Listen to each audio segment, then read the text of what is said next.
All right, John, great to see you, buddy. We haven't seen each other since FabTech, and I mean, at FabTech, we barely even got to say hi to each other. So, Yeah. welcome to the podcast, man. Thanks for making the time. Thanks for having me. I appreciate it. Thanks, Kevin. Go ahead and introduce yourself, what you do, your business, your socials, and where everybody can find you, and give us a little bit of an idea of what the shop is like.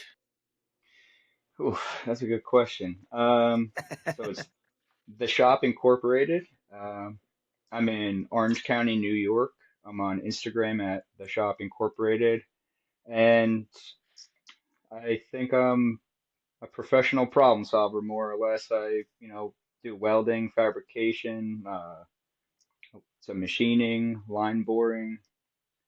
I don't know. I try to create a little bit of a challenge for myself while keeping it tame enough to actually still make money on those challenges. And so that's always kind of interesting. But yeah, So, professional problem solver. How long have you been doing this? so I've had the shop for 11 years. This will actually be, well, this August will be 12 years. And before that, I did mobile welding for myself, and that was a little slower. So like the wintertime, we'd get a job, stuff like that. Um, but a lot of my experience is really like working on cars and being like having a strong mechanical aptitude. So it's like I've always just like used welding to like kind of facilitate a repair. And don't get me wrong, I think it's like fascinating and there's so much technical side. Like there's a lot, the technicalities welding and um, between even just the processes and stuff. I do enjoy it, but I don't think it's like my favorite thing Mhm. necessarily. I just, kind of use it as a tool. Um, Gotcha. How many guys is it just you or do you have guys working for you? No, I've kind of gone around that a couple of times. I've had people work for me in the past. Like I've had like 7 people work for me at one point, or I've had like one or two full-time people work for me. Uh, but I'm kind of particular, and because the work's all over the place, it's kind of hard to have one person that can be so well-rounded and have it not be my competition. Mhm. So, it's like sometimes if like there's a job that lasts, longer than like just a couple of days, I might consider getting some help. But for the most part, I don't know. I've had to, I'm sure you've gone through it with the railings and stuff, but having to go back and rework someone else's work or have to start over because something was messed up. Mhm. Uh, Not something I'm really interested in anymore. And like a lot of times when I'm doing a repair now, it's for like a manufacturing facility local, and it's usually like semi-shutdown work. So like there's not really like an allowance to mess up, and if there is, Mhm. it has to be like so minute that it can be like repaired and still delivered on time. So I don't know. I've kind of just I guess finally found a little bit of self-employed freedom, and I think that is actually deciding what work I'm going to take on, what work I'm not going to, and Mm. kind of keep a busy enough schedule where like obviously I can still make a living, but not try and take on more than I can handle myself, or within reason. If like I ask a friend to give me a hand with something like that, but Okay. I think mental health wise, it's been a lot better this way. The Uh, last few years has been smoother. how many customer do you have like a core base of customers that you just pull from or do you advertise it all or how's that work? So like I'll advertise like, the sweatshirt on my back or pens and lighters, but mainly it's just word of mouth. I do have a Google ad out. I was doing like a decent amount of like DOT, like inspection like work. So like, you get a DOT stop and someone gets an out of service, you got to go there, patch up a frame or something like that. That hasn't really, I haven't been doing a lot of that lately. More so just line boring for a couple different customers, and really some of my customers are just big enough that between me doing their work and the little bit of walk-in work that I actually like to, that I'll, agree upon with a customer to do, it keeps me pretty busy. Nice. Like right now I have a job where I'm CNC machining like 1,200 piece order. So Mm. like between that in between 12-minute cycle times, running out to do something else in between it. And, you know, before you realize it, it's like Friday and then the evening, you're like, oh, okay, I guess I'm gonna have to try again either tomorrow morning or Monday and start all back up. But yeah, 12-minute if you cycle time. That's like just long enough to not be able to get anything done. It used to be 6 minutes, and then I added another part into the mix and decided to like deburr everything. So the part comes off one and done. It's like it doesn't have to have a second op or anything like that. Hmm. So like I've actually like kind of doubled the cycle time, and it's like it's funny because like you think that there's nothing gonna get done, and now it's like, well, I can go drill 7 more holes in some stainless and then run back over and load the machine up again. Actually, yeah, now that I think about it, 12 minutes is a lot better than 6 because 6 is like, Yeah. man, by the Oh. time like walking across the shop takes 30 seconds each way. Like, Yeah, yeah, you can barely even go to the bathroom. You're like running in and running out just because like you don't want the machine to sit because then it's just longer. Like it's that many more times that you have to be there later in the day or something like that. So sure. yeah, it's interesting. Dang. All right. So, tell me what were some of your challenges with having guys work for you other than just the time constraints and stuff like that. Oh, the amount of people who claim but can't read a tape measure accurately is mind blowing. I've had people come in that they claim to be like really good at stainless steel TIG welding and they've never back purged something before. They can't light the torch. The same guy actually, he tried lighting a torch by starting with the oxygen and trying to feed acetylene into it, and it was just obviously popping and not wanting to do anything, and just the run in the mix of like that, or um, I don't know. I've always had like a sense where if when I had a job, if that job, was done, it was just like, oh, what else can I do to kind of keep busy? Just because I don't know if it's like the way that my mind is, but I get bored pretty easily, so I always just want to keep doing something. Mm. And having employees that they're like, well, this is my task, and when I'm done doing that task or that task is in process, there's nothing else for me to do. It's just like, no, there's always something to Yeah. do. So it's like that Mm. kind of mentality, or like it's good enough, or can't see it from my house. Those kind of things just drive me wild. It's just like Yeah. you shouldn't even be here then. Like if you have like this hard limit in your mind of like that's enough effort, or like oops, I made a mistake and I don't have to even bother going back to kind of blend that out, or maybe put an extra weld in and then reblend it, or it's just like going the extra distance. And I don't know, maybe it's just I'm a really bad teacher or a really bad boss, but so it's just, whatever that the core of it is, it's uh I don't yeah, I'm more of a like a technician and uh that likes to work alone, I guess, more or less Hmm. when I'm self-employed. I feel like it's nice having CNC equipment because they're only as dumb as you're willing to make them be. So Yeah. it's like, kind of jump between some equipment, even like with the plasma table kind of stuff too. It's like I've always found it to be more interesting to either buy or build something that can help me throughout my day than Mhm. to try to take on an employee. And maybe it's just because like I'm all over the place with the type of work that I do, but I feel like I have a large capacity and pretty low overhead considering, and it kind of just makes it where like don't get me wrong, like I love just fixing stuff. It's Yeah. not like a great business motto. It's like I want to be the guy doing the work. So it's very limiting as far as that. Like I'm sure there's going to be so many more people more successful than me, but I also get to like go home during the daytime if I want to work on my deck and do that because I'm going to make sure like the rest of the work is done and still go take advantage of it. And Mhm. I guess I'm trying to live like a self-employed retired lifestyle where like like I still want to work hard, but like I want to actually like try to do the things I want to do while I'm doing that. Yeah. And like That. even if it's like during the day, I'm going to do it. Mhm. So probably not No, the best absolutely. example. No, I totally relate with that because one of the things. So, like when I first started out, I was just on it all the time for years. I was just always working all the time. Like there was no foot off the throttle, and the work life balance was tough because poured a lot into the business, and like Hunter was around, and our two littlest ones weren't, and it was just it was just a lot of work, and then I realized that like I know myself well enough that I know that I love to tinker. Even when I started to do more of the management side and the bidding and the office work, I was getting frustrated because I wasn't able to go out and get my hands dirty as much, like to hop on the tools.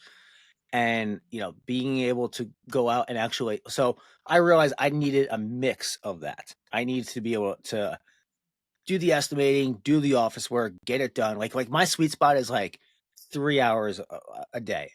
If I can if I can do my office work in 3 hours and then have the rest of the day to go do stuff in the shop or outside of the shop, or change the oil or in the forklifts and fill the tires here and service this, like that's what I really like to do. And then also be able to be just my like leave early because my daughter's in karate and does dance. Like sometimes I take a half day, or I have the flexibility to work at home because I'm gonna get I have a 2 hour commute, like both ways. Oh, And really? yeah, so I drive 55 minutes each way to my shop. Oh, wow. And the fact that if I can work at home, I can work if I'm 8 hours at home is my 10-hour workday at the Right. shop. And to be honest with you, it's more like if I get 6 hours of solid work here at the house with no distractions, it's just as much work as a 10-hour day at the shop because I don't have the distractions of people coming in and out of the office and talking to people and taking break over here, and then we have questions and things like that. So I'm actually more productive in 6 hours here at the house than I am at the shop for 10 hours. I can So relate to that. I feel like yeah. breaking a train of thought is like the hardest thing to kind of, My mentally God. get back set up for. And all, it's like, what was I doing? How was I doing it? And then as Oh, soon as you get back into it, there's another distraction. yeah. And estimating, a lot of my estimates don't take more than like an hour. But if you're in the middle of an estimate and somebody needs you to come look at something, dude, it is so frustrating to have to come back to that and be like, "All right, where was I?" And it take they say it takes, 15 minutes to get back into it. It it's true, man. Like if you're on a roll and somebody stops you, man, it is really hard. So it's funny at the shop we have it was an old medical trailer that we bought. We turned it into our kids' homeschooling trailer when Melissa was at the shop a lot more. Now that they're not at the shop a lot more, I took it and turned it into like I call it a war room. Like it's my planning and strategic for the business and podcast stuff. And we painted the walls, and I put whiteboards up and these big giant sticky notes that are like 2 foot by 3 foot all over for the growth and everything. So when I'm in there, if everybody knows if I'm in there, do not come unless it's you really really need me because I am in the zone. It's like you got to call the bat phone to come in. Yeah, right. I've had to train my dad. I rent the house at my property to my dad, and Okay. he's the hardest one to train because he doesn't listen to anything I have to say. So I tell him like, Dad, like when you come in here, it's not to just see if you want me to if I want you to throw out those Amazon boxes. Like that can wait. Just throw them out. Yeah, Like that's funny. so. Um, so you've been doing this for 11, almost 12 years. How Tell me how your journey was to what brought you to starting your own business, and what did that whole journey look like? That's actually a pretty interesting story. I love it. Let's hear it. So I was actually on a road trip with my friend who I was living with at the time, and we were with one of his buddies and my friend's youngest sister. And I wanted to date his younger sister, and he said I couldn't because I didn't have a job. So us, literally, him and I on our way back from like Utah, we're driving my Subaru back, and I was just like, fine, I'll start a shop. And yeah, here we are, 11 years later. that relationship quickly did not work out, and yeah, like I guess the rest is history. But yeah, so like just to be like the spiteful, like, oh, I have a quick answer. I'll start a shop. He's like, well, what are you gonna do? I was like, well, I'll turn wrenches until I get busy enough to like be welding and fabricating all the time, and just kind of, like figure it out from there. So I like hit everyone up in my phone on the way back because at the time I didn't have a job. I had just quit the job that I had, like putting up some pole barns to go on that road trip that we were on. So I was just like, all right, well, I'll do that. And he's like, what are you going to name it? I was like, I don't know. It's got to be kind of generalized because I'm going to like start with turning wrenches and then do that. So he named it the shop. He's like, how about the shop? So, um, so that happened, yeah, and been fortunately I've been busy ever since. Nice. I found a shop when we got back. It was maybe like a week or two later, um, and rented a 26-foot box truck. Pretty much gave my landlord like the last of my money for the security deposit and moved all my stuff in. And I was very busy turning wrenches on cars. I worked on like German cars and Subarus and stuff, so it was plenty to work on all the time. Hmm. And then by that point, I already had a lot of connections working as far as like welding and fabrication, because I don't know if it's being a loudmouth or just knowing a lot of people in like my hometown. I was already doing work for the DPW at the time, like because like I said before that, I was doing mobile welding, so I already had like a decent customer base and stuff. So really just kind of using my phone contacts, it was pretty good legway or like segue into starting the shop and moved all my stuff in, like I said, and it's kind of just been catering to the work that comes through the door now. Years back, it was, someone coming in like, can you machine this? I'm like, I don't really know anything about machining, but this guy does, and have him do it. And then like all of a sudden there's like quick interest of like, that's a cool piece of equipment, and buy a Bridgeport because a drill press is not good enough, and then buy a little lathe, and then those aren't good enough. So buy CNC lathe and a CNC mill, and just always just kind of like a kid in the candy store when it comes to interesting equipment. Because I don't know if it's being able, like having the ability to machine and weld now, but like Hmm. it's created like a really good niche for the line boring, being able to like build your own parts or your own tooling and then use that. Um, Yeah, I bet. yeah, so I don't know. It's more like I'm getting paid just to have fun in the shop sometimes than it is like work. That's cool, man. So um who do you think taught you the most about your your journey with I mean your mechanical ability, your business journey? Who do you think you look to the most to that helped you out? Ooh, interesting. As far as I can remember, I've always just had like a really strong mechanical aptitude. Like Hmm. my parents told me that I climbed out of my crib when I was like 2 years old and took apart like a die-cast car. And, I was like pretty young, probably like 5 or 6 years old. I took apart like an old like cassette recorder and Hmm. like touching the battery to the speaker to make like Morse code and stuff like that. And just, but I was a really strong reader when I was a kid, so I would just like read like nonstop. So it's hard to say. I think just my parents letting me take stuff apart and always work on stuff when I was a kid and not being like, you're gonna get hurt. It's just like, oh, if you're gonna build a fort, you can't use a circular saw, but you can use a sawzall kind of thing, like Hmm. you're not gonna get killed as quickly. It's like, so I guess like that kind of freedom has really helped. Like when I was a kid, my mom had a station wagon and I would use my allowance and go pick up plywood to like make forts. And we used like the back window would drop down, so like two pieces of plywood like squeak just in, like literally like stains of the blue on the edge of the plywood on like the gaskets of the window. It was pretty cool. So like yeah, I've always been like building stuff for as long as I could remember. But like I think I don't know. Like even when I was younger, my grandma would always tell me I should like hang a shingle because when I was, I mean, like barely even 10 years old, I would like change out like an outlet for a neighbor or like hang a door for them. Like I don't know, I've just always been kind of like I said, like hands on. But I would probably say like if anybody, my buddy Chris, when I was younger, I started working for him. He was one of the first shops I worked at, and um, just like some of my teachers, instead of like teaching me or like making me memorize something, it was like try to be as resourceful as possible and like figure out how to like teach yourself things. Mhm.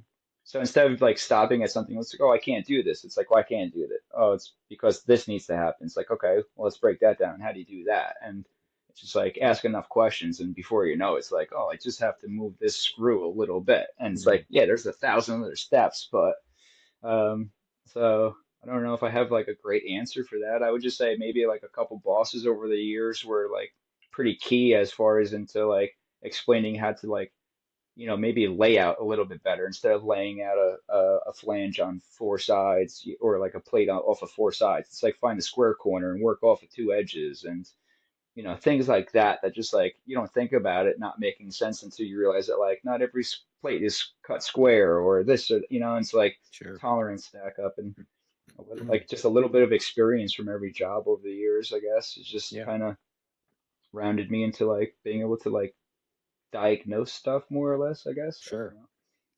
So if the shop started out of wanting to date your buddy's little sister, and it just kind of snowballed from there.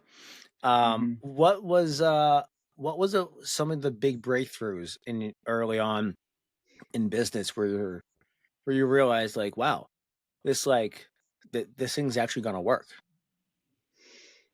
Uh, I remember like landing a couple like bigger jobs back like a while back. Every time I would bid on something, it's like you look at it, you're like, oh, it's like I can't believe I'm going to submit a quote for like $10,000, and like they get it, and you're like, oh my God, I can't believe I didn't quote that at $18,000. They got such a good Um, deal. yeah. Um, Always trying to challenge myself. Gave my customers a lot of good deals and a lot of longer lead times on some weird projects, but overall, I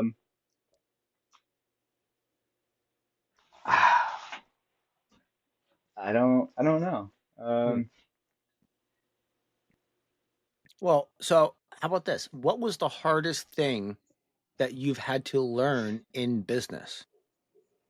oh, geez. Pricing. Okay. Like I said, I've always just wanted to do the work, so it's like trying to figure it out because I don't know if it's a lot of it is like, well, I could do it faster because I don't know if it's like a pride thing, and it's like I don't want to admit that it's going to actually take 4 hours if it's going to take 4 hours, or Hmm. if I just think if it took me 4 hours one time, I can do it in 3 hours the next time. Um, but estimating has probably been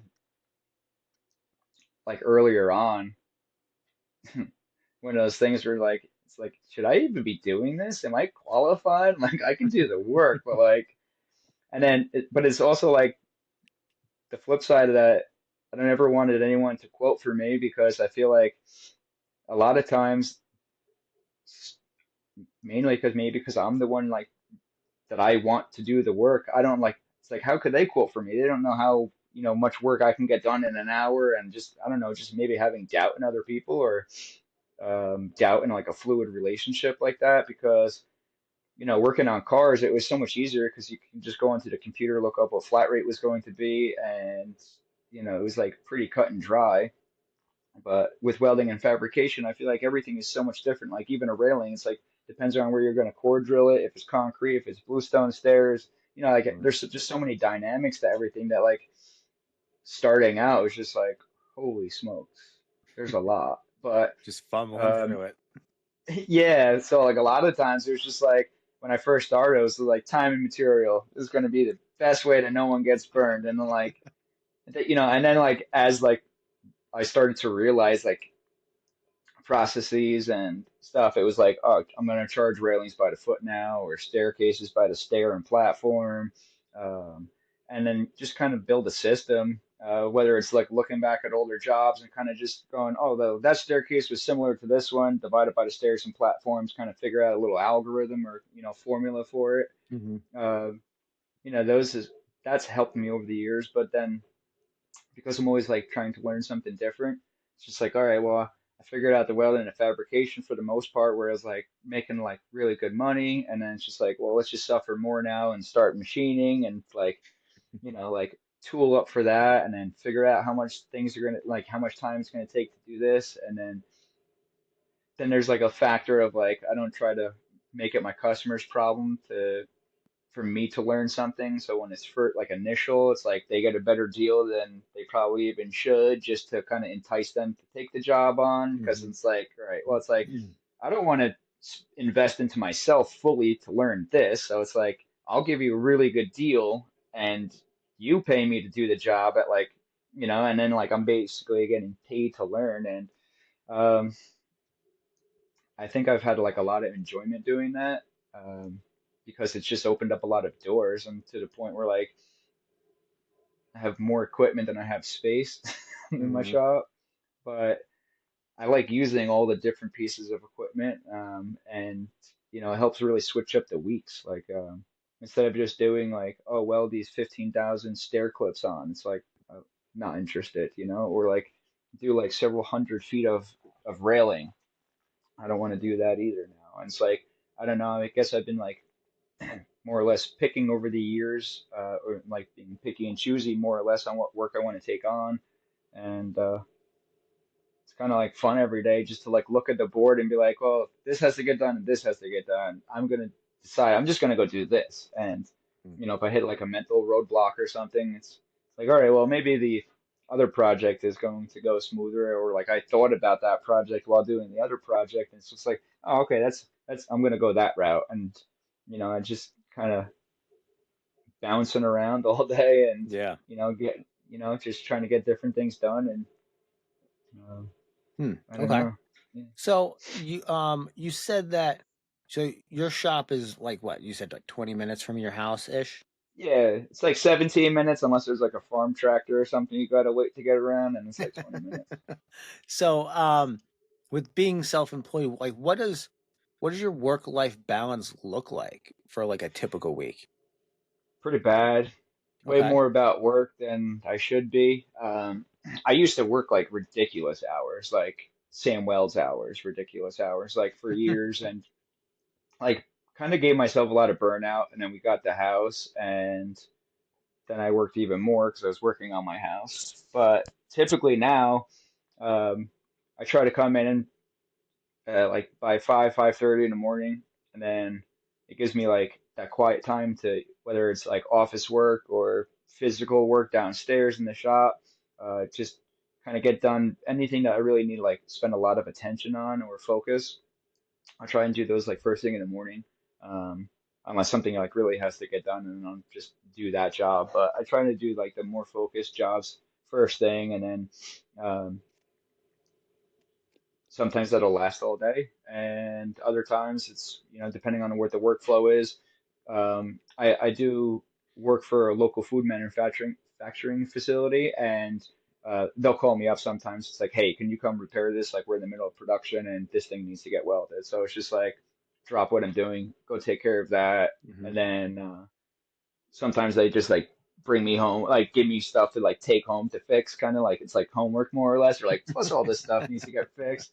Other times While it's you're here. that, yeah. Other times that like that little repair. It's like I usually try and get like a big thing lately, like the last few years, I suppose at least, is like if I'm getting called for a repair, it's like, can you just please send me some pictures? Like I want to see up Hmm. close. Like you have no idea what I want to look at, and I want to see it further back so I can kind of get a scope on the whole project because as much as like yeah I charge portal to portal for my work and stuff, but I don't it's like disappointing to get there and like oh, I could have brought this and already been starting the job, it's like Yeah. as much as it's like yeah it's nice to be like clocked in on a job, it's also nice to like feel efficient and organized and um also get back to the other work I was working on that I got pulled off of, so it's just like yeah just um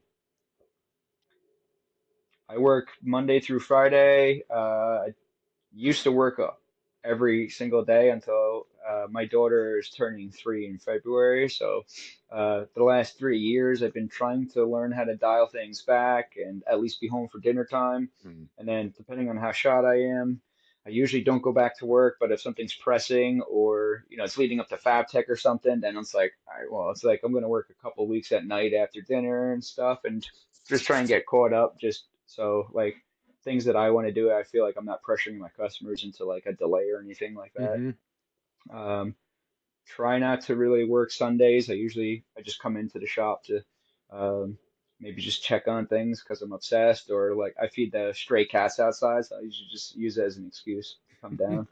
Uh, but yeah, it's usually just Monday through Saturday, and then Saturdays aren't really a full day. But I also don't like usually tell customers that I'm working Saturdays, just so it's Mm-hmm. like when I come down, it's like my time to like work on something that I want to work on, and things like that, like personal builds and stuff like that.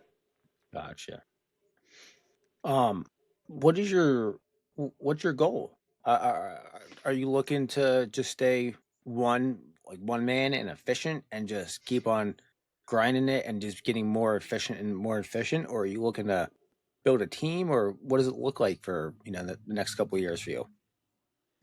Um, Really depends on how well the week or the month is going, because sometimes it's like, why am I doing this? Why am I not just gonna go get a job and have, True story. clock out on someone else's problems and worry about it tomorrow? Yeah. I feel like that would be nice for some work-life balance sometimes, but um, no, hmm, Have you ever really thought about hanging it up and going to get a job? probably like in the last 11 years, there's probably been like 4 or 5 times where I'm like, I should probably, and like I'll get into my head for like a week or so, or like maybe it's just like how the everything aligns where someone will mention an opportunity, and I'm like, yeah, screw this, I don't want anything to do with this, and like then I'll start thinking about it, or I'll maybe sit down and talk to someone about Mhm. it like an opportunity, and I'm like the more I think about it, I'm like I don't even think people would want me to work for them at this point. Like I don't even know if I'm employable, like with my attitude. Like I just like things to be done a particular way now, and it's like if someone wants me to cut a corner, like they're paying me, I'm gonna be like, well, your way's stupid. Like we shouldn't be cutting this corner, and people don't want to hear that. So, Yeah.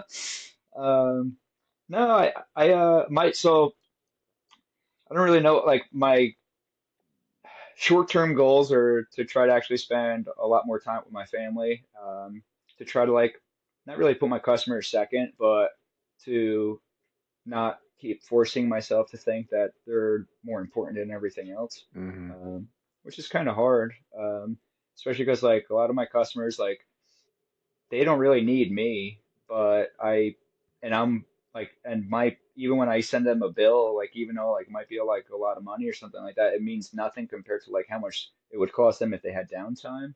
Hmm.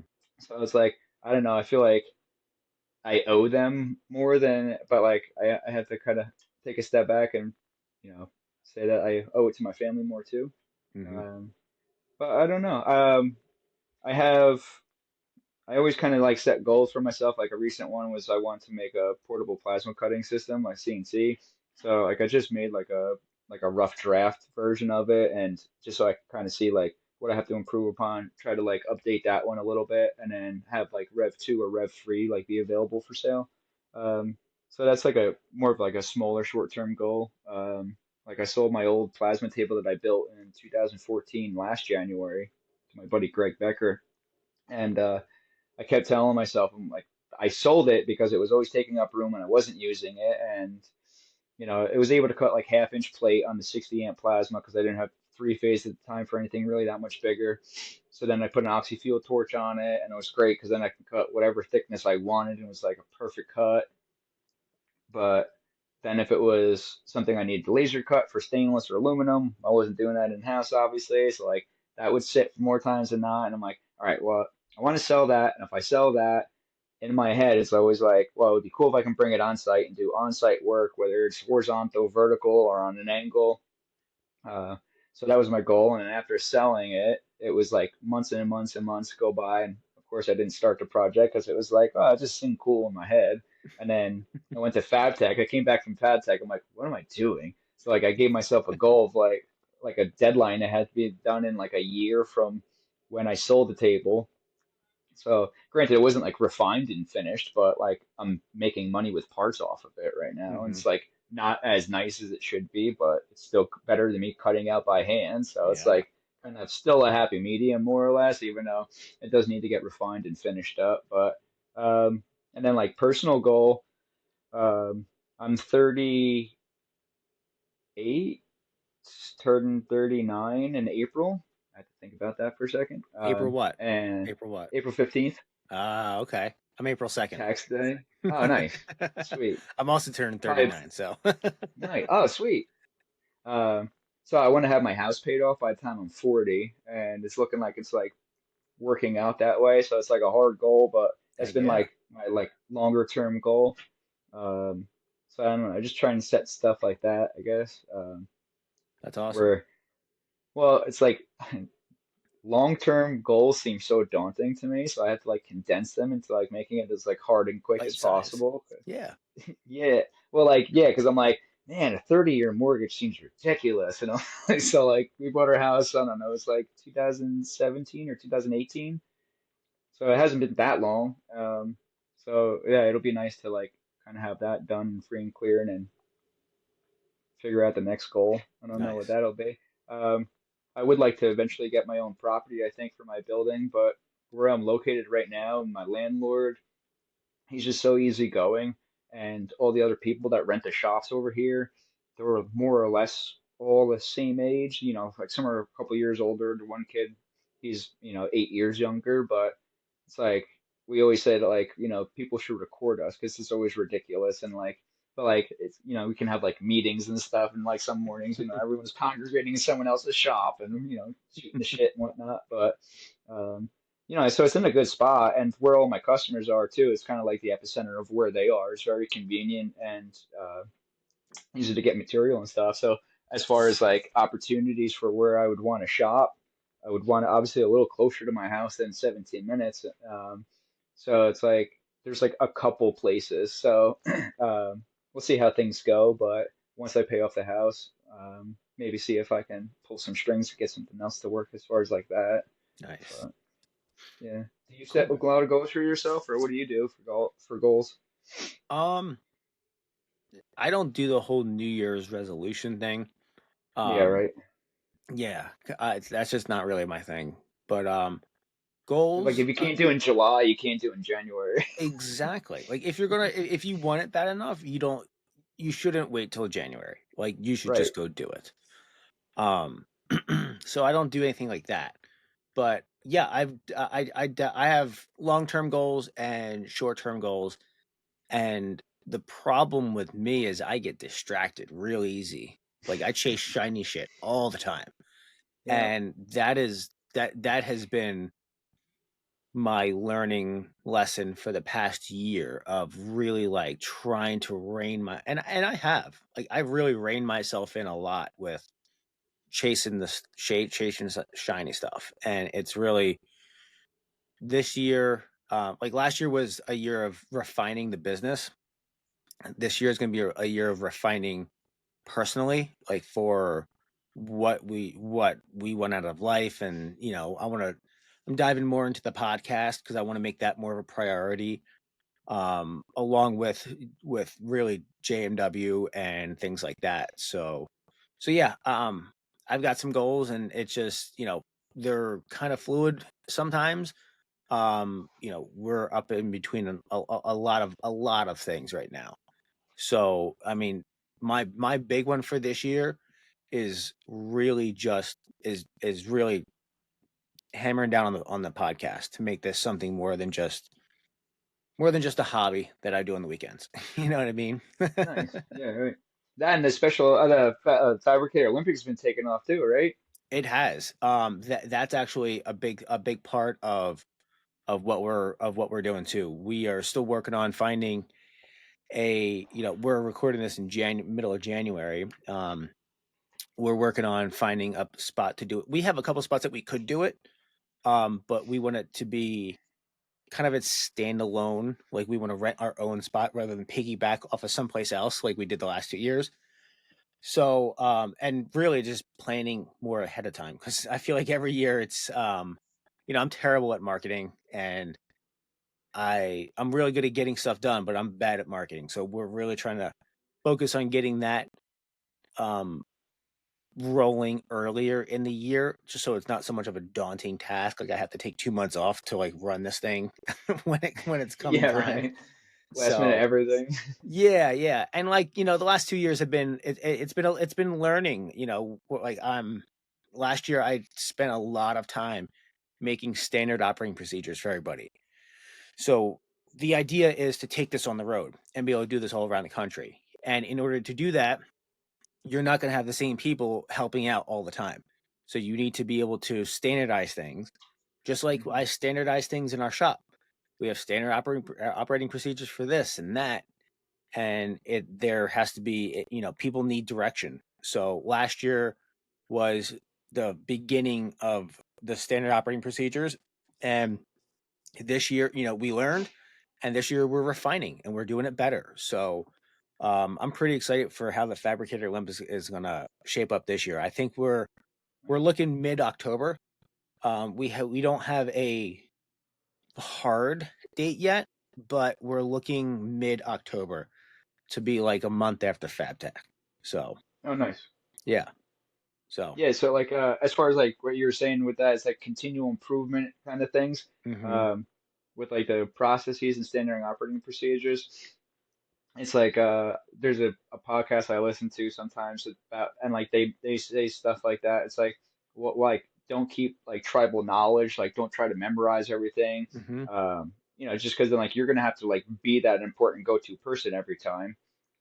Whereas like if you make it like a kind of like there's a book I read called The E-Myth, The Entrepreneurial Myth, hmm and they're saying like in that like you kind of want things to be like a franchise because then you can if you make a business a franchise and it's saleable, that means that like pretty much anyone can read the franchise material and know how to run that business and like yeah, so then you're basically once you refine that, it's like you're not done, but like you're not doing that every year from scratch. hmm So like yeah, it makes it way more efficient. It's a good idea. What was the podcast that you listened to?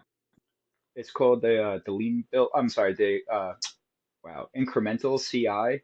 Okay, Um, write it's that for down. like it's yeah, more machining based. Well, not really, I guess. So they both do machining, but it's really about like continually improving your processes and they can you can really go down rabbit holes with it and it gets to a point too it's like you have to kind of like I've had to stop myself and kind of allocate a certain period of time like throughout the day to do it because otherwise it's like oh I'm just becoming more efficient and it's like well I haven't worked in 2 days because I've been just doing efficient things Yeah, it's like dude, but you know I ran into that this year. Like, we made a lot of SOPs for a lot for stuff that we do, and it got to the point I was like, is this just going to be too daunting of a thing to really take on and hold people accountable with? Like, am I paperworking them to death with with these standard operating procedures, or is it really going to serve them well? Because I can have all the standard operating procedures I want, but if they don't follow them, then nothing. It's not worth it. And but it really does help for onboarding new guys. well if anything it's kind of counterintuitive if they don't follow it because now you're like wasted energy and that's like hmm one of those things that is like, what's the point of that even? So it's Well, like you said, it's like you want to create a process, but you don't want to create almost too many or make it so difficult that it's like hard for everyone to kind of be on the same page, right? yeah, so I had to really make sure that it was worth making a standard operating procedure for, so Right. that people, I don't want to make a standard operating procedure for sweeping the shop. Like, you sweep the freaking shop.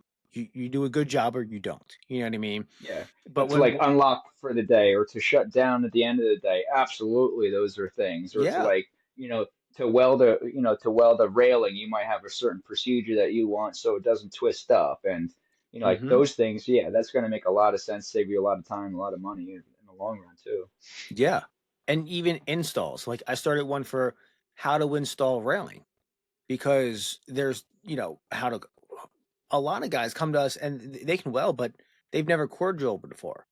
So core drilling is a thing in itself. And yeah, if you're paired up with a guy for a day or two, like you've kind of got it. You know what I mean? Like if you have any sort of brain, you can figure it out. But Hmm. if I can hand you a 1 page or 2 page pamphlet said, this is our standard operating procedure for core drilling. Do you need to use our vacuum system? Well, if you're doing bluestone in a $4 million house, yeah, absolutely. Things like installing railings, we make sure that we have the right touch-up paint for the powder coat that we use. And these are we standardize our screws. We use this screw for this, and we use, concrete screws for this type of install, and we use epoxy and mesh screens for this type of install in the bricks. And people, guys don't know when to use concrete screws and when to use wedge anchors and when to use sleeve anchors and when to use mesh screens with epoxy. And Right. they have four different applications for four different things that we do. So writing those down in a procedure says, hey, this is why you do it. This is what we use and why.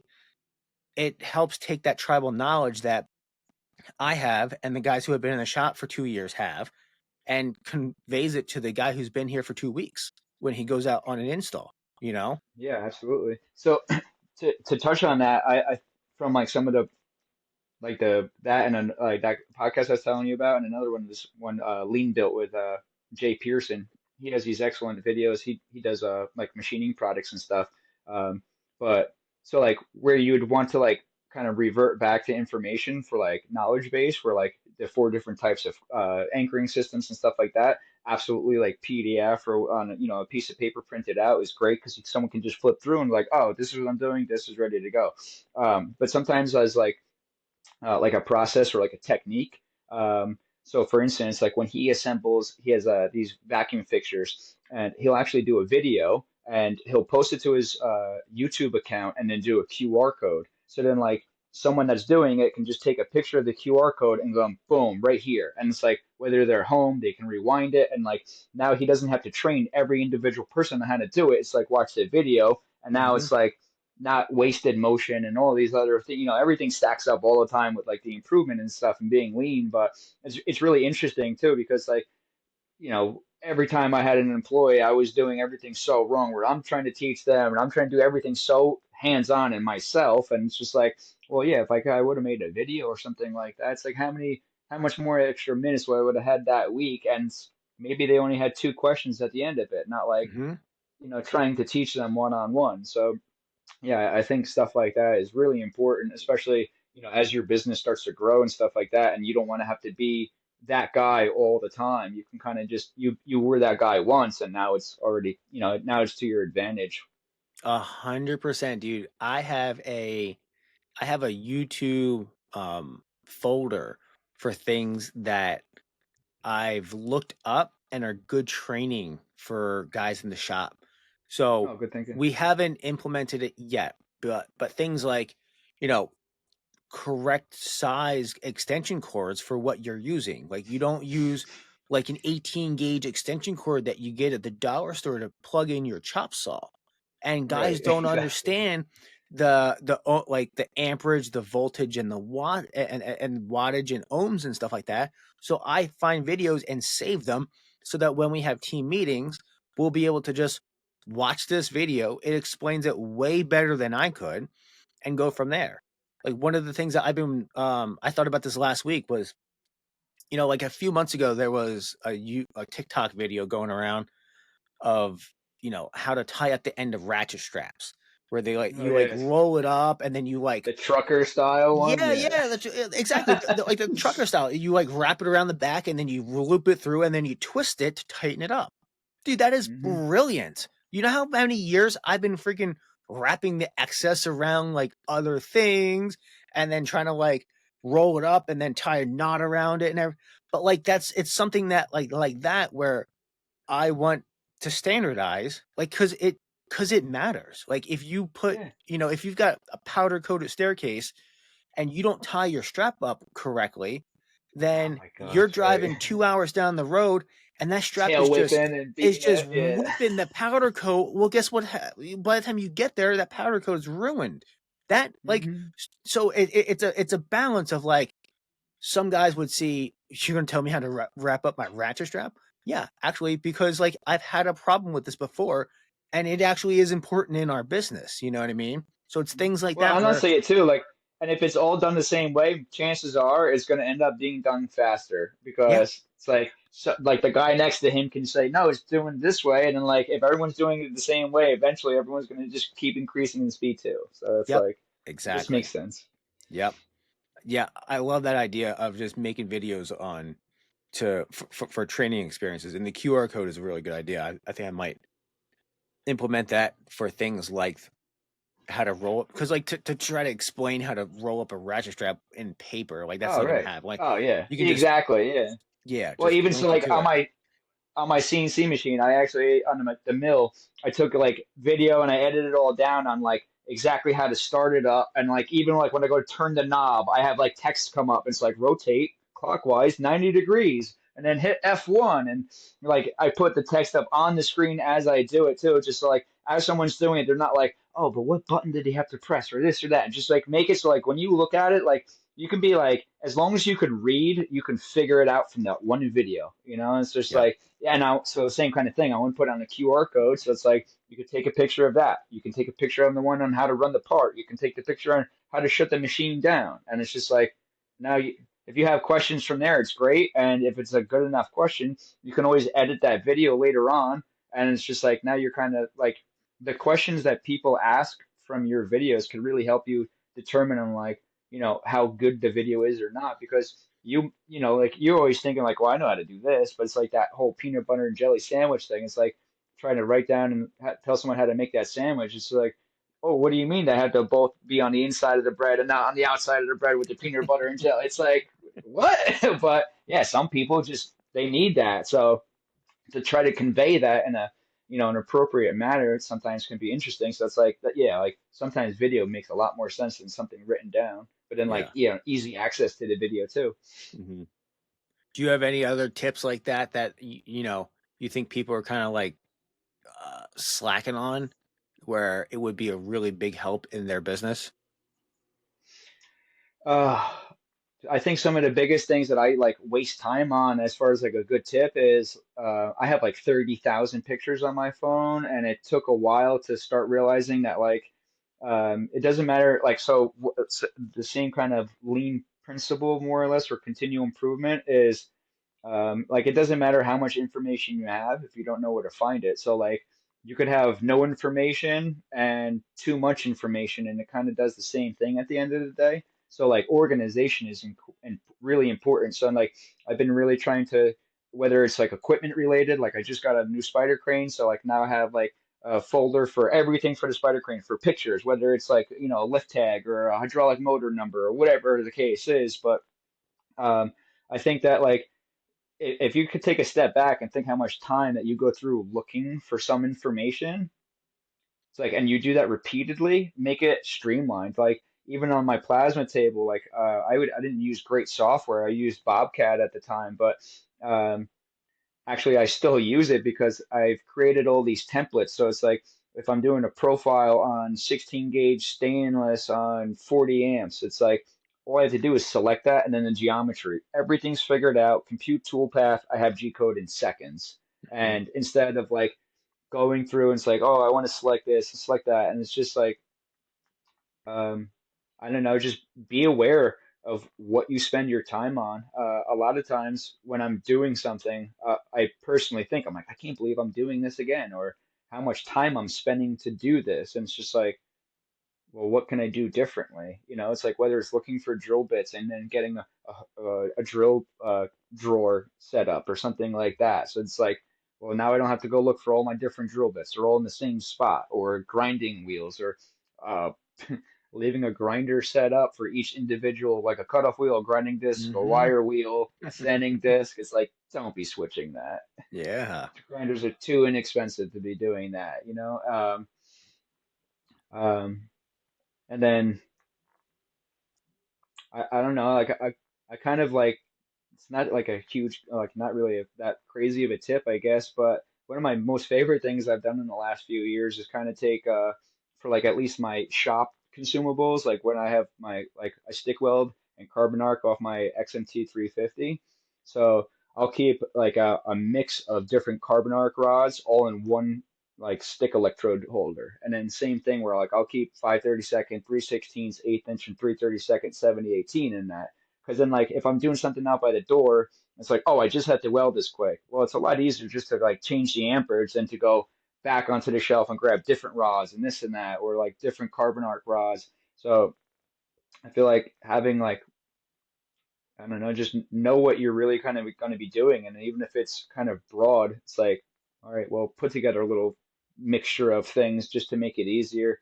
It's like I don't know, I kind of like got that idea from when I got the Michael Furick, the ceramic and glass welding cups. Like they come in like a little Tupperware, but it's all the collets and glass lenses. And then I ended up keeping a couple sharpened tunks in it. And it's like, then if I have to do anything, it's just like, it's right there. But Yeah. then even faster than that is like the flex lock torch. And now I just keep one head set up for stainless and one head set up for aluminum. So now it's just one screw comes out and now it's a fast switch over. And, Mm. or I've kind of adopted again because I'm kind of an equipment whore, but I keep a welder set up for like 045 spray arc. I keep a welder set up for 035 hardwire short circuit. I keep a welder set up for 024 short circuit. You know, it's just like if I have to do that, well, I don't want to have to change everything over. So I'm just gonna like set up that machine and do it. And that's kind of where I like the XMT so much. You can do so many different things off that little multi-process, and like it just takes it all day long, you know?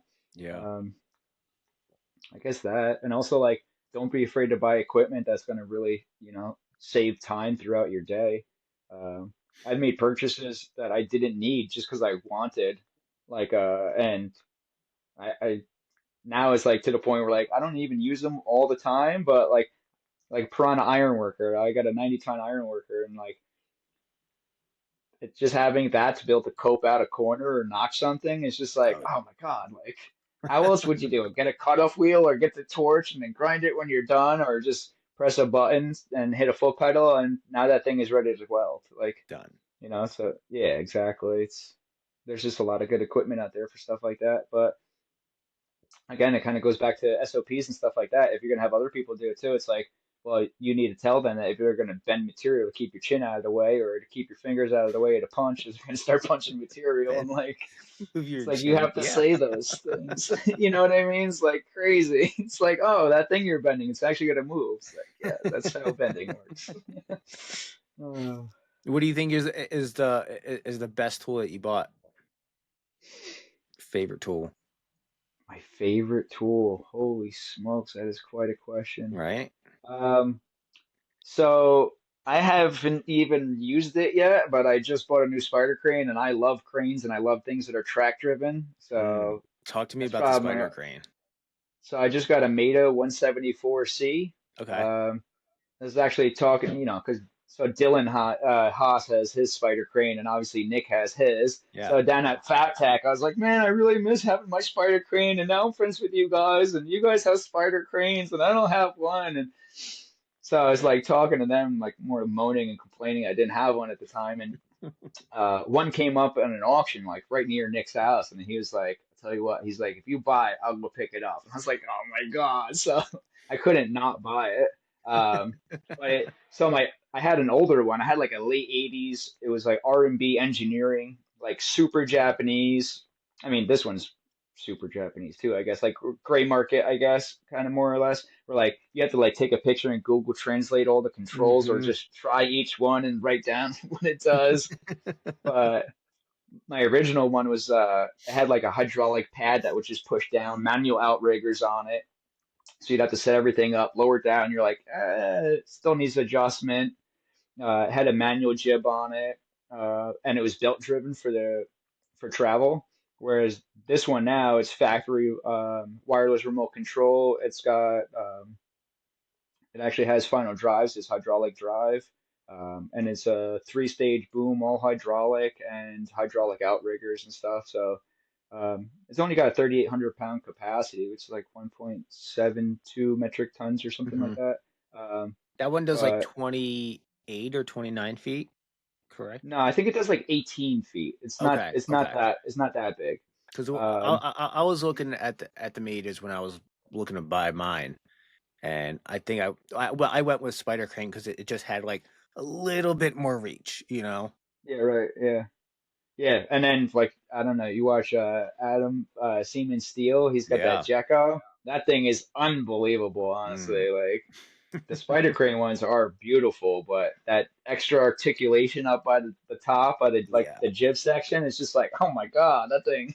I know, I know. One I day, think maybe one theirs can day. do like 52 feet, and it's the same footprint. It's a little bit bulkier, taller machine, Yeah, and but you need some ballast for that kind of load, though. yeah, exactly. And but like I see Adam doing his and Dylan with his, and I'm like, man, I thought my Spider Crane, my 295 was cool. I'm like, that thing has like a big it's got like a hydraulic jib on the end of it. I'm like, dang, Yeah, that's that is impressive. Yeah, but really a sweet. 295 is no joke, though. That's a nice size Spider Crane now. It is. That's cool. Yeah. Yeah, so actually, now that since mine is hydraulic drive, unlike his replacement that was belt driven back in the day, my one of my next projects is I actually want to make a 24-volt DC hydraulic power pack for it and just like have it towed behind, even if it's just from the two hydraulic lines, and I'll just use like heavy enough, like strong enough, like 4 wire or something. Hmm. But I want to be able to run the machine and bypass the gas motor rather, so it's on battery power. Hmm. Because if I do that, then I can justify bringing it into the food place to be able to like move some stuff around. So Well, it's funny because I want to go the opposite way because mine's battery now. So only battery it's though, right? only battery and it's Yeah, right. 48-volt DC. I put a new motor in it, put new batteries in it, and it's strong, but you're still y- and we haven't fully killed it on the new battery setup yet. Granted, we haven't. But you're also probably aware of it enough to not try to kill it though, too, right? Correct. Like I'm turning that thing off all the time. And it's plugged in when we use it. So like I killed it a few times when it was the old battery setup. And you got to plug it in for 30 minutes and you have the limited track time and I'm like, man, I could really go for like an engine so that I can run this as long as I want, track it as far as I want. So I was actually thinking of and, like, I've done some modifications to it, like, I actually, like, moved I shimmed up the motor and the motor housing, like, a half inch so I could get bigger batteries into the actual Spider Crane itself, Oh, nice. so I modified a little bit, but, I'm afraid yeah, and they sell conversion kits that you can run usually it's a conversion kit from an engine drive to a battery powered, because they also have 240-volt conversion too, which would be pretty cool, so I can run, but Just I think run an that umbilical. yeah, exactly, like, I was thinking, well, I could just run a 240-volt motor, but then there's the controller that runs that motor because I don't want to just piggyback off and run the hydraulics and be like, oh, we're good to go when the controller actually needs to control the motor to not just the hydraulics. So, I thought about it, but I think, you know, I bought it battery powered because we do a lot of stuff. Most of I say most of it. My idea was most of it we would use it inside, but it's been probably used outside more than it has inside. But it's really nice to be able to talk to people and not have the engine running all the time and things like that. Yeah. Well, But one of the spider cranes that Nick has is diesel and electric and battery power, which is yeah, so cool. yeah, Being able to just switch that over is like, I know. damn. Well, I think he bought all of his brand new. I bought Yeah, mine of course. It's used Nick. from yeah, it's Nick, exactly. He's a little extra. Sick. He's Yeah, awesome. yeah. When I bought mine, I had to get mine we needed it for a specific job, and there was, like, 5 of them for sale in all of the, North America. It was and almost everyone was in I think 2 were in Washington, 3 of them were in Canada, and this was Interesting. one of the 3 in Canada. that wasn't like, almost brand the cost of it was brand new. This was like during Hmm. peak COVID and all the Oh, ones that geez. yeah, this was like 2021 or 2022 probably. And the ones that were on their way over that, Smiley Lifting Solutions had, they were all spoken for already. And so I was really limited with what I could buy. But I mean, it's you can been also a great investment. one of the options is you can always get like a gas motor because so the one thing I thought about doing was actually putting a propane conversion on mine since it's gasoline, Mhm. and then you can like most Run places it will let you inside. get away with running that inside. Yeah. Yeah. The only reason I can't do that, the food manufacturing facility, you can't burn propane. You can't Yeah. burn anything. A lot of them are Because going towards otherwise, that too. yeah. So it's like it's a cool option, but like yeah, if it's not going to work for your customer base, it's not going to work. Yeah. But yeah, spider cranes are just awesome. I I feel like the know. older I get, it's just going to be better for my back. I know. Yeah. Like the spider crane is it's funny because now that we have a crane on our truck, like we have a service truck with a 20-foot IMT crane on it. Nice. That spider crane gets used a lot less now because Oh yeah. I don't have to bring two machines. I don't have to bring the trailer with the stuff and the spider crane. I can just bring the trailer with the stuff and then use the truck to set the stairs or the railings or whatever we were doing right then and there. So it's actually been sitting a lot more. I actually considered selling it. Oh yeah. Yeah, I did, and obviously I It's still one of those have things it. you sell it and then you'll need it, and then Gosh, well, like no, as soon as I thought I was like, you know what, I should sell this.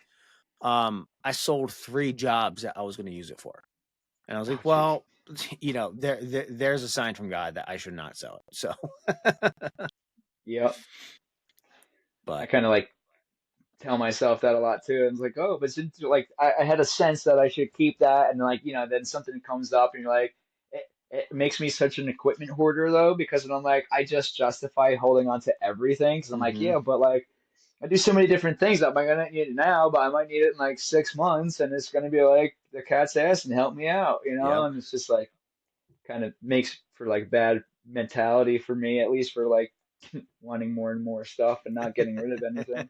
I actually so I got the 330 Air Pack at the end of last year, and I have a 325 EFI that I replaced it with, and like I kept that up on the shelf on my aluminum skid I made for it, and I was like actually joking around with Nick. I'm like, look, I'm trying to be like you with all these engine drives now. Um, but then, like, honestly, I never took it off the shelf. I didn't use it. And it was one of those things where I'm like, how long am I going to hold on to this for before, like, I realize I don't actually need it? Like, my local welding supply, you can rent a machine if you need to from them. Mhm. So I'm like, you know what? I'm like, I don't know, really, this makes sense. I'm like, it's just going to, like, sit for no reason. So I reached out to a buddy who actually was asking if I would sell it. He does line boring and stuff, so he wants to purchase it, and now like I feel it. I'm like, man, now I'm gonna have to part with it. But it's all in good fun though. It's for the next chapter at least. Yeah, I went through a probably 2 years ago. We did a clean out of the shop, and my mentality was if I could sell it for this much money, would I buy it again for that much money? Like today, if I could sell this for 2 grand and I had 2 grand in my pocket, would I give somebody else $2,000 for this machine or whatever? And if the answer was no, then the answer was obviously we just to sell it because you're doing the same thing, like you really are, Yeah, So doing that, like thinking about it like that, helped me out a lot, and I was able to just purge a lot of stuff, and I missed some of it, but really, like, I just didn't use it. It was cool. Like I always say, I started my shop just to feed my tool addiction, yeah, and same. it was true. It was true. And then as more guys came on, I was like, well, this isn't the Kevin show with his helpers anymore. This has to be a real business, and Right, right. I have to think about it like that.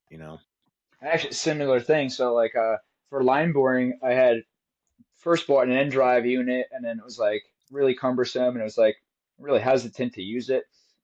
So then I went out and bought a bore repair system, and I was pretty happy with it, probably because I didn't know any better. And it was like serving me well for a lot of jobs that I did.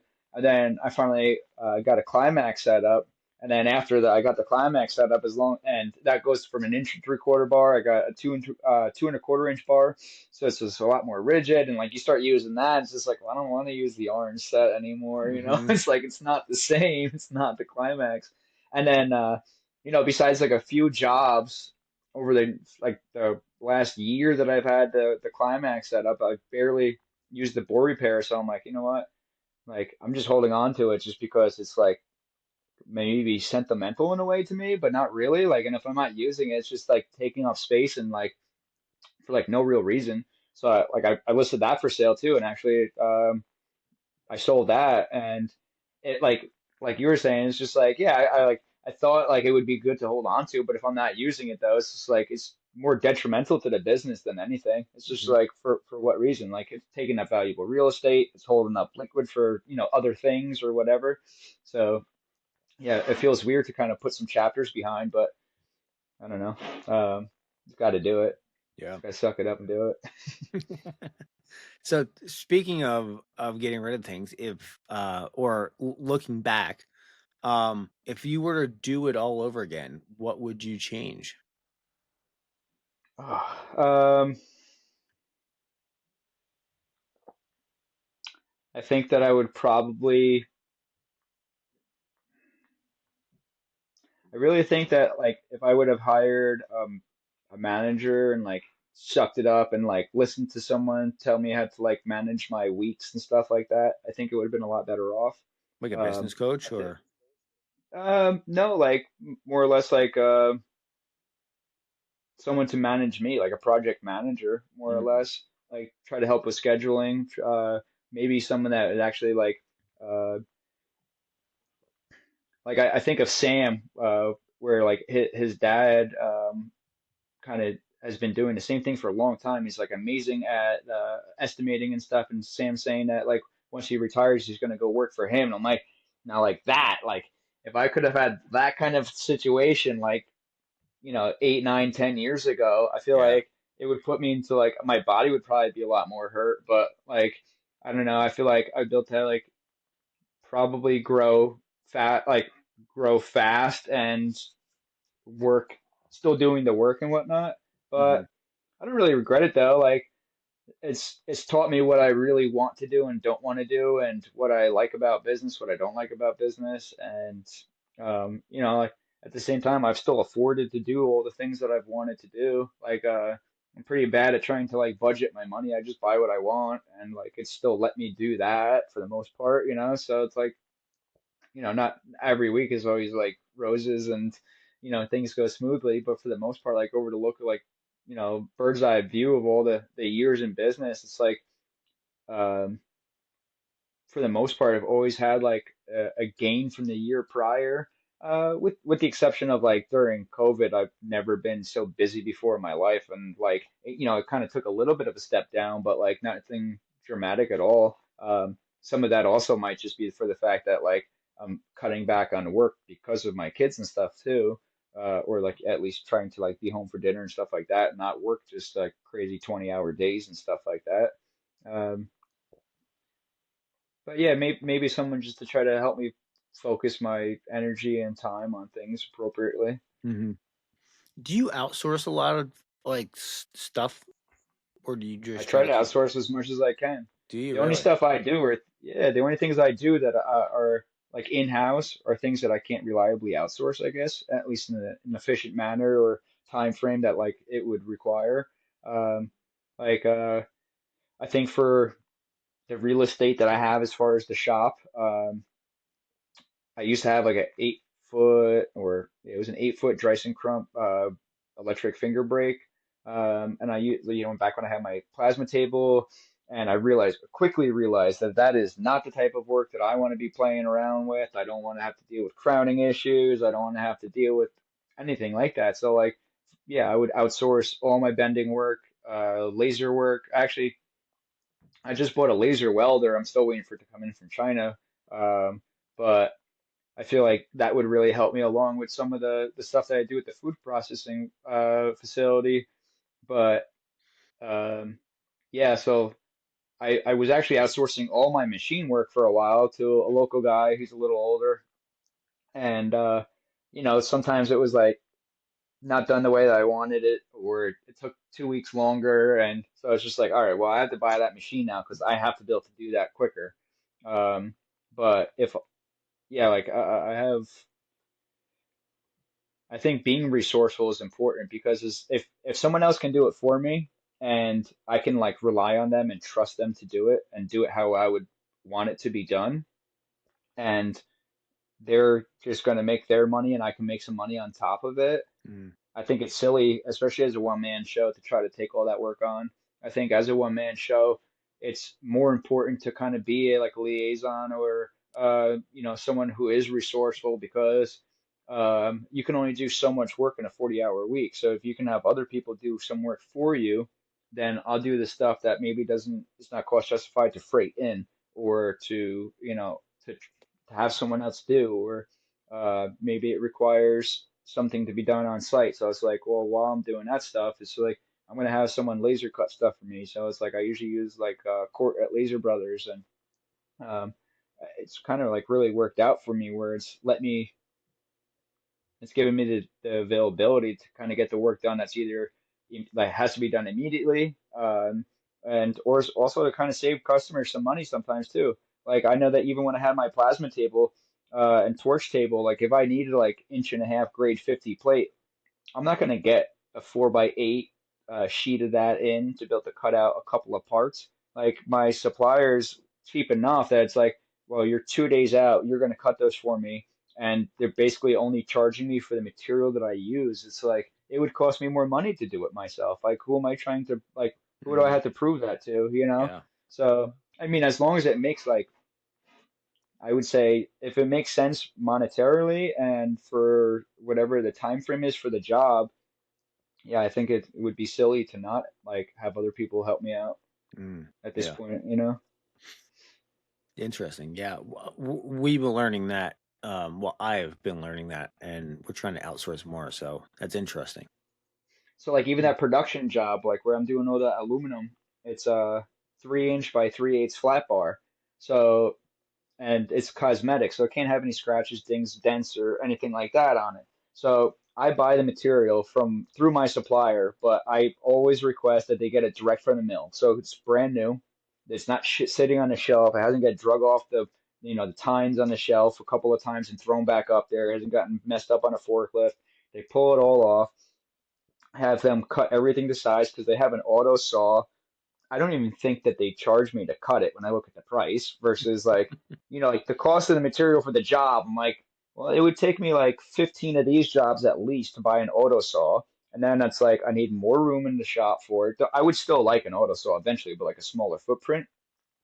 But like now I get the stuff, it's already cut perfectly to size. Every single piece is exactly the same size. It's already crated up, put it right next to the machine, and I just do the work. Now I don't have to be the material handler, I don't have to be the saw operator and all that.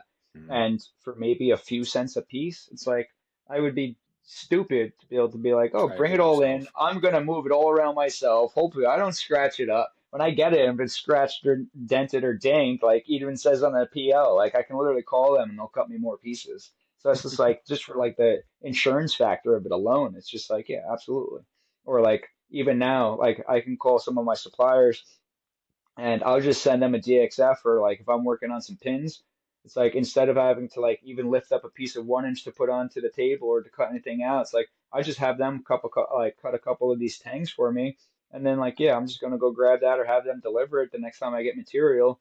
And like I didn't need it like that week, but and like the amount that they're charging me is just like, are you sure that's right? It's just like, because I mean, like, if someone comes in and they want something done, like, I have a minimum charge, and Mhm. like, a lot of times too, like, if I'm in the middle of something, like, I don't know, I don't think bougie, but like, sometimes I'm like, I don't even want to do it. I'm like, it's almost not worth the hassle. And then like, other times it's like, yeah, give me all your little walk-in work because that's the kind of mood I'm in this week. Yeah. So like, it really kind of depends on what's going on, but. Yeah, no, I think outsourcing is really important, honestly. Yeah. What's something that you wish that you knew before you started?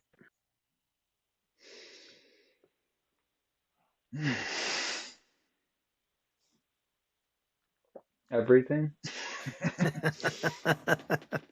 um, that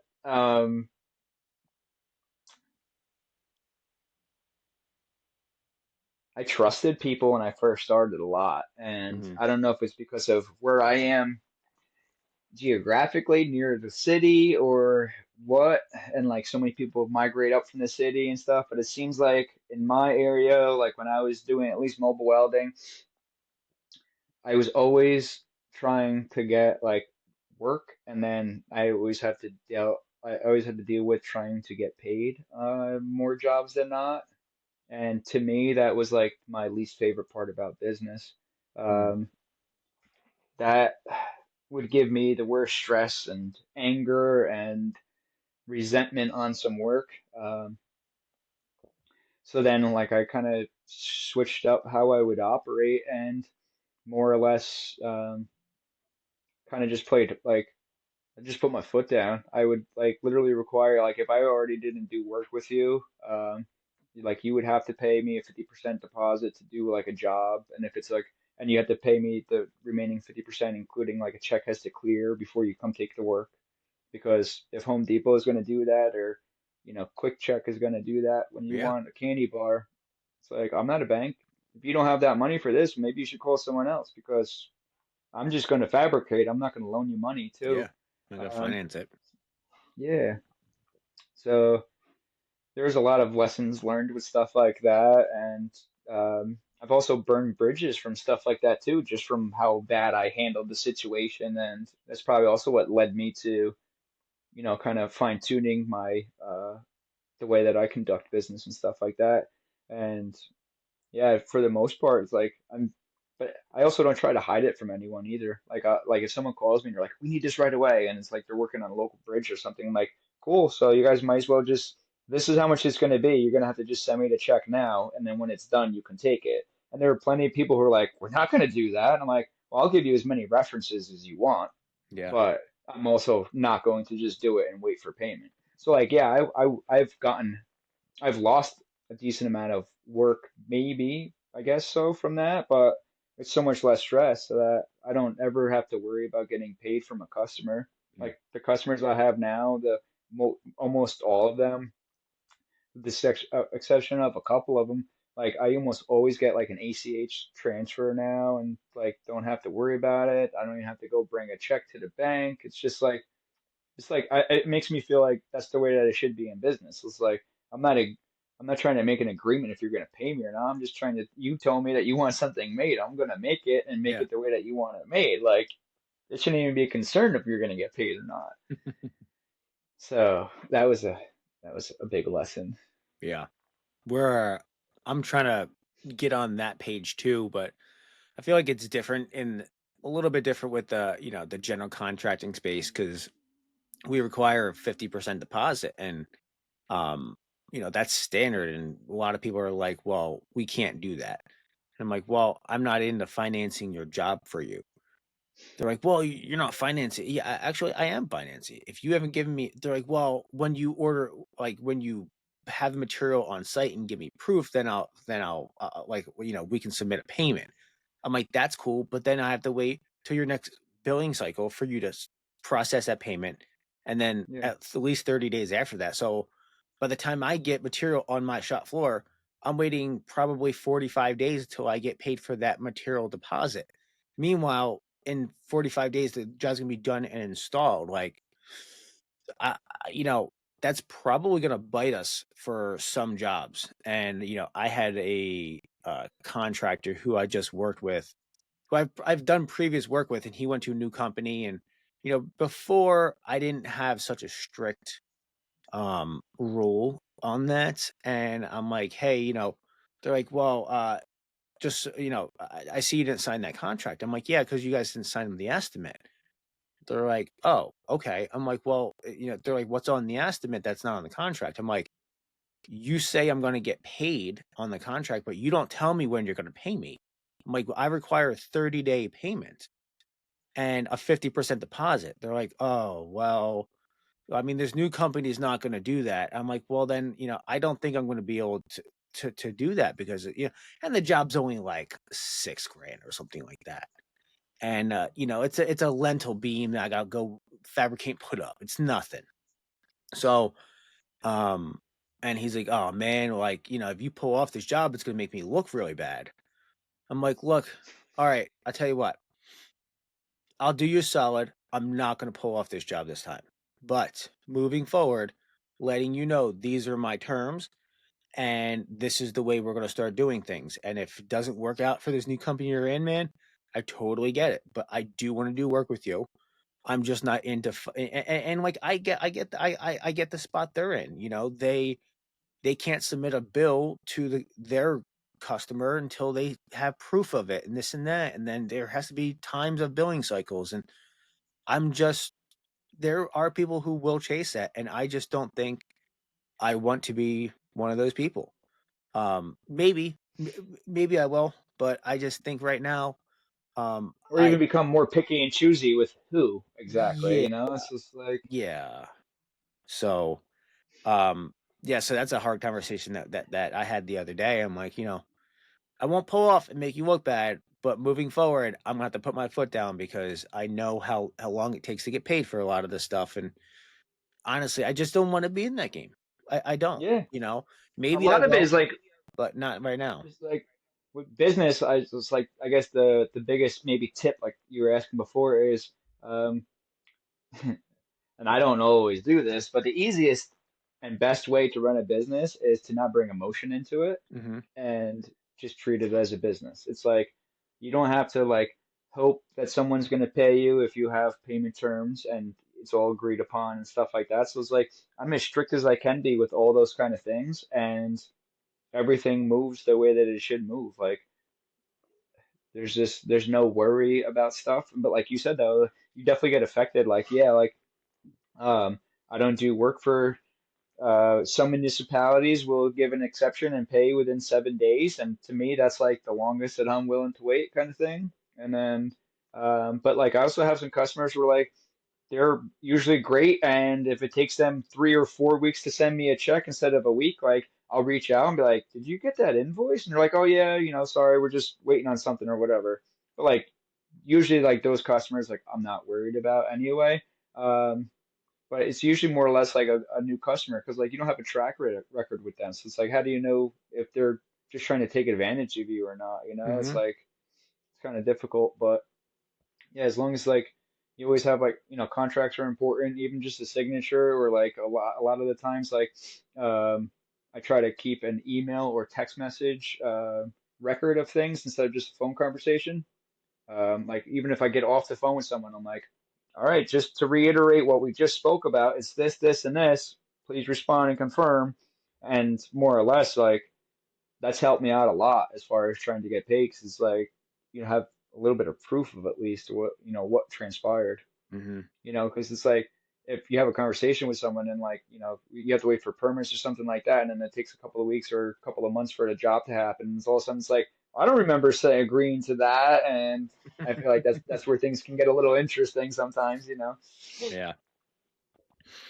Cool, man. Well, do you have anything else you want to add to this? Um, now it's hard for me to like never done a podcast before, so a little tangent. I feel like I'm tangenting a little bit No, that's and whatnot. perfect. That's what we want.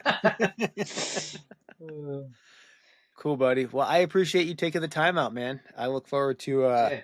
to seeing you soon and seeing you out at FabTech, and hopefully you can make it down for the Fabricator Olympics because you're not too far from us. You're probably only 2.5 Yeah, I hours. think of 2.5 hours, something like that. Yeah, I'd like to try to come out. My son was born last year. That's the only reason I'm like, that's what I was telling you. I was like, there's not a chance I can go this time. My wife let me go to FabTech. She's not gonna let me go to that too. I'll let you slide for But that one. all right. Thanks for having me on, Kevin. Appreciate it. All right, buddy. I'll talk to you soon. All right, have a good one. Bye.